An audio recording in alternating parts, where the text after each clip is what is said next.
Si estás por rendir el final de Química del CBC por Cátedra de Irricio, quédate porque tengo mucha información de muy buena calidad para vos. Vamos a hacer un punteo tema por tema y además de los temas, el enfoque que tenés que poder darle a cada una de las unidades para saber y poder preparar este final.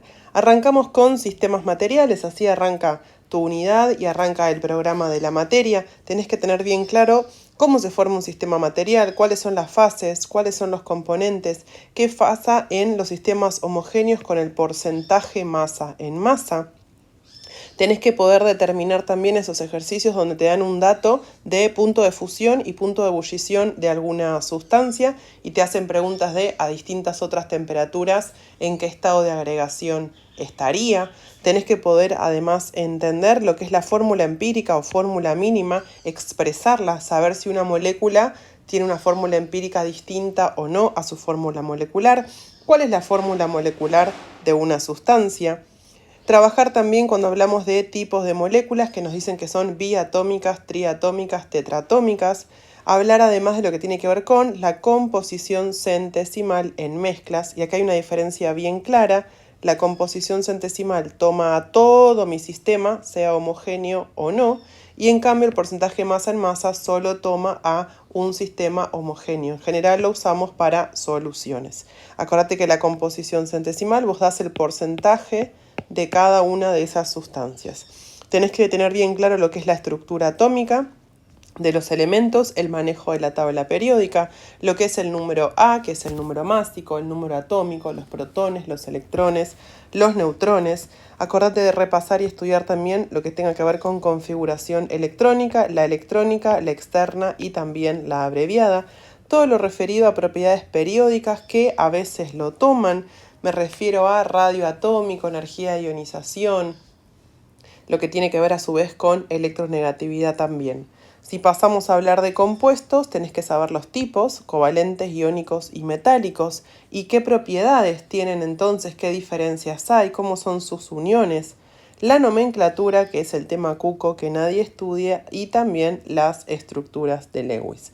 No estamos haciendo un repaso de los temas desde ya, sino que es un punteo de lo que vos tenés que tener en cuenta. Sabés que buscando en el canal de YouTube podés poner Química con Belu y el título del tema que no comprendés o te parece que te queda un poco suelto y vas a poder encontrar ahí la explicación y los ejemplos.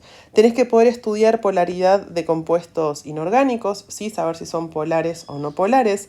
Previamente a eso vamos a tener que conocer todo lo que tiene que ver con la geometría de la molécula, la forma y los ángulos de enlace. Ahí entra en juego lo que llamamos nosotros TREPEV, ¿sí? Lo que es la teoría de repulsión de los pares de electrones de valencia. Vamos a trabajar finalmente con la solubilidad de los compuestos. ¿Gracias a qué? Gracias a poder entender qué fuerzas intermoleculares tienen, gracias a que sabemos su polaridad y que pudimos determinarlo mediante la geometría. Obviamente también tenemos que poder saber punto de fusión y punto de ebullición de cada uno de estos compuestos. Me refiero a que me pidan ordenar y poder explicar qué tipo de compuestos son y cómo es entonces su punto de fusión y su punto de ebullición. Por eso yo te mencionaba poder conocer las propiedades.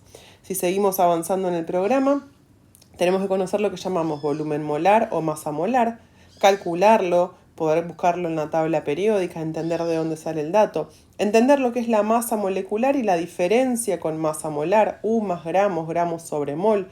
Las unidades son muy importantes, ¿sí? Gramos sobre mol, centímetros cúbicos sobre mol o decímetros cúbicos o litro o mililitro, pero siempre sobre mol porque es molar. No te olvides, sabemos que lo tomaron alguna vez, lo que es la masa atómica promedio, nos dan la ecuación, ¿sí? O me dan datos de los isótopos para que yo calcule con la fórmula justamente cuál es esa masa atómica promedio. Está en los finales que se tomó en la fecha de diciembre 2024. Cantidad de sustancia, moles, número de Avogadro, lo que tenga que ver con la densidad para trabajar volumen y masa o volumen molar y masa molar también. Si entramos en la unidad de gases, hablamos de cuando tenemos un solo gas con ejercicios teóricos o la ecuación de estado, P por B, nRT. Pero también lo que tiene que ver con las mezclas de gases, qué pasa en el recipiente, qué cambia, qué no cambia. Es importante gases porque después lo vamos a volver a usar, sobre todo también en estequiometría a su vez. Si entramos en soluciones, tenés que poder manejar todas las unidades de concentración, molaridad, porcentajes, molaridad también, sí es importante tenerlo en cuenta, dilución a nivel conceptual y a nivel numérico, y electrolitos. Cuando yo tengo, por ejemplo, una sustancia como esta, que lo que hacemos es la separamos y analizamos qué pasa con los aniones, con los cationes y las concentraciones. De química orgánica también tenés que estudiar, no lo olvides, porfa. En general se toma solubilidad de orgánicos, punto de fusión o punto de ebullición, teniendo en cuenta, ¿qué cosa? Los grupos funcional y las familias. Cuando entramos a estequiometría, puede haber un ejercicio donde yo tengo que aplicar un rendimiento, y eso le decimos el rendimiento directo. Puede haber un ejercicio donde a mí me piden cuál es el rendimiento y me dicen cuánto es lo que yo obtuve. Entonces yo después voy a buscar y voy a calcular cuánto era lo esperado para poder conocer el rendimiento. La pureza, tanto que me la den como dato o que me la pidan. Puede haber además gases y soluciones para poder procesar en el dato del enunciado, o puede ser que me pidan a mí justamente calcular algún valor expresándolo en formato de gases porque me dan el volumen, la presión, la temperatura, o en soluciones también. Recordar lo que es el reactivo limitante y lo que es el reactivo en exceso. Pensar que a veces la pregunta viene con cuál es el reactivo en exceso y cuánto queda sin consumir. Decíamos antes la pureza, ¿sí? En el enunciado o en la incógnita. Redox, Paradis-Ricio toman cosas muy simples, muy cortas, muy sencillas. Te piden balancear una ecuación muy simple, o te hablan de los electrones intercambiados o el agente oxidante y el agente reductor. Si entramos en equilibrio, el principio de Le Chatelier, cuando hablamos de los cambios que se realizan, las perturbaciones que se realizan en el sistema, y lo que es muy importante a la hora de justificar la respuesta es escribir y decir: un sistema que está en el equilibrio recibe una perturbación por el principio de Le Chatelier, la. También cuentas de ejercicios de equilibrio, calcular Kc, calcular Qc, acordate que son concentraciones molares. Cuando me plantean el Qc, si está o no está en el equilibrio, hacia dónde se desplaza el sistema o no, ¿sí? Fundamental también plantear si mi sistema está en el equilibrio o no a partir de la foto que yo tomé acá.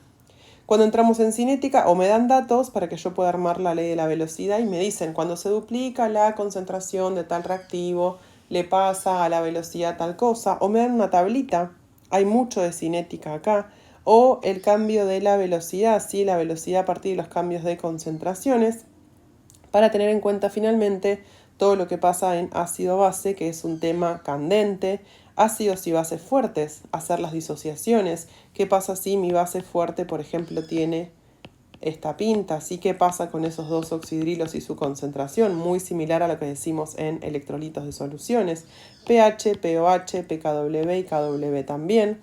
Ácidos y bases débiles, en cuentas, en teoría, saber que se disocian parcialmente. Acá entra el juego Ka y Kb. Acordate que para todos estos valores usamos siempre dos decimales, aunque nos pasemos de las 3 cifras significativas.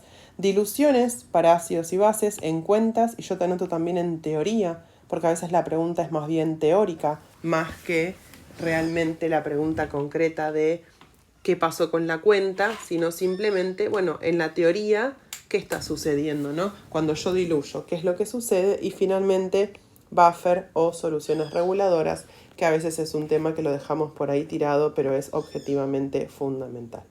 Hasta acá con los tips de lo que tenés que saber. Soy Belu de Química con Belu, soy docente, soy bioquímica, y lo que intento hacer es un poco tu vida más fácil mientras intentas cursar, aprender y aprobar química del CBC.